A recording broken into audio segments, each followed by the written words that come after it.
Jesus is speaking in Isaac's house. The people crowd the room and the yard, and throng also the square, and Jesus, in order to be heard by everybody, stands in the middle of the room, so that his voice will carry both in the yard and in the square. He must be dealing with a subject brought on by a question or an event. He says, but have no doubt.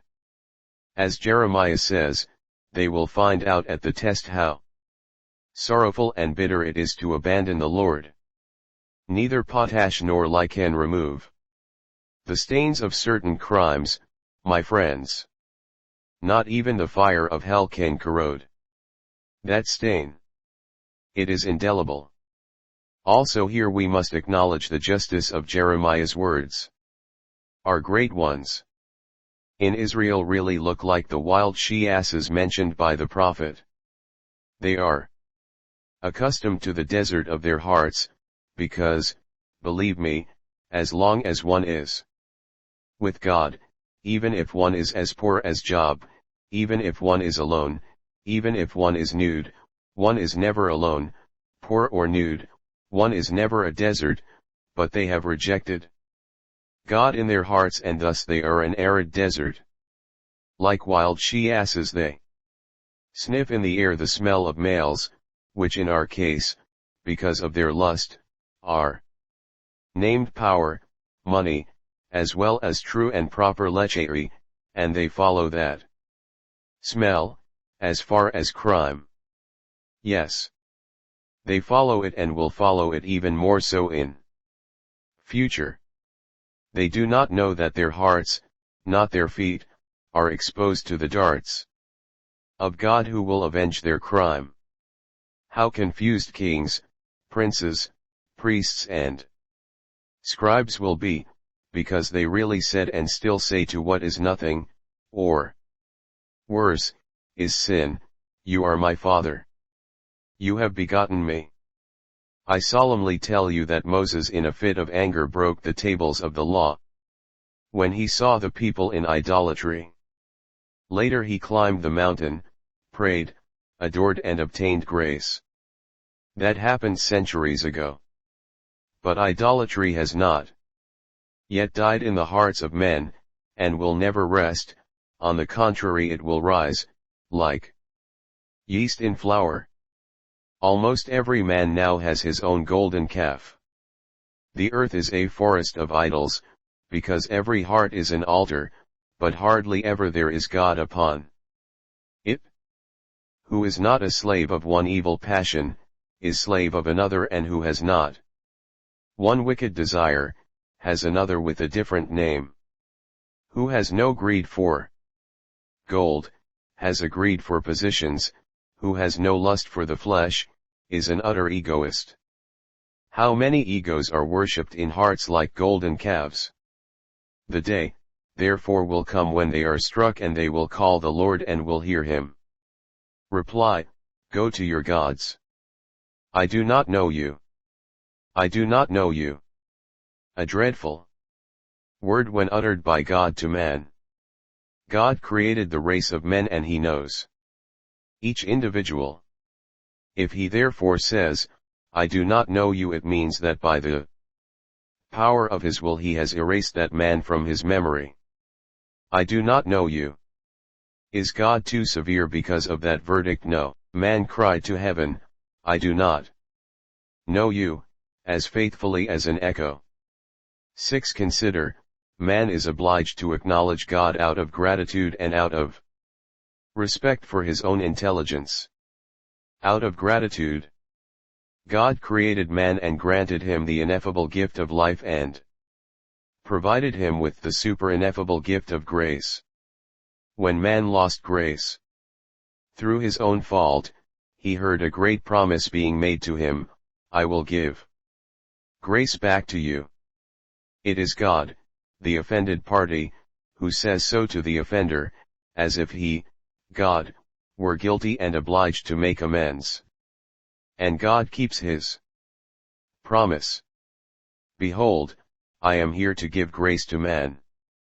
God has not confined himself to giving only what is supernatural, but he has lowered his spiritual essence to provide for the coarse necessities of man's flesh and blood, and he gives the heat of the sun, the relief of water, corn, vines, all kinds of trees and all races of animals. Thus man received from God all the means of life. He is the benefactor. Man must be grateful and show his gratitude by endeavoring to know him, out of respect for one's own reason. A madman and an idiot are not grateful to those who cure them, because they do not understand the true value of the cure. And they hate those who wash them and feed them, who accompany them and put them to bed, who watch that they do not get hurt, because beastly as they are, on account of their illness, they mistake cures for tortures.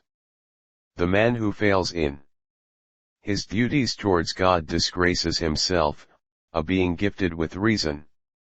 Only a fool or an idiot cannot tell his father from a stranger, a benefactor from an enemy. But an intelligent man knows his father and his benefactor and takes pleasure in knowing him better and better, also with regard to things of which he is unaware, as they happened before he was born or before he was helped by his father or benefactor. That is what you must do with the Lord to show that you are intelligent and not brutes. But too many people in Israel are like those fools who do not know their father or their benefactor. Jeremiah asks, can a girl forget her ornaments and a bride her sasho? Yes. Israel is made of such foolish girls, of such wanton brides, who forget honest ornaments and sashes to put on tinsels of prostitutes, and this is found to happen more and more frequently, the more one climbs the classes that should be the teachers of the people. And God's reproach, with his wrath and regret, is addressed to them, why do you endeavor to prove that your behavior is good to obtain love, whereas you teach the wickedness of your ways of living, and the blood of poor and innocent people was found on the hems of your garments.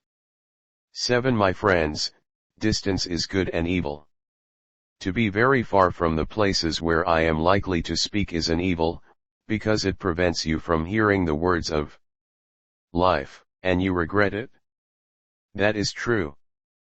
But it is good inasmuch that it keeps you away from the places where sin ferments, corruption boils, and snares hiss to act against me, hampering me in my work, and against the hearts of people, by insinuating doubts and falsehood with regard to me.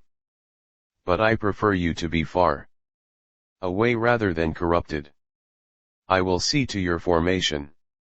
You know that God had provided before we were acquainted with one another, so that we might love one another.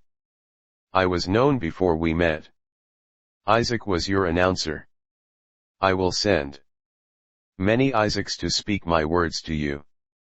However, you must know that God can speak everywhere and privately to the spirit of man and instruct him in his doctrine.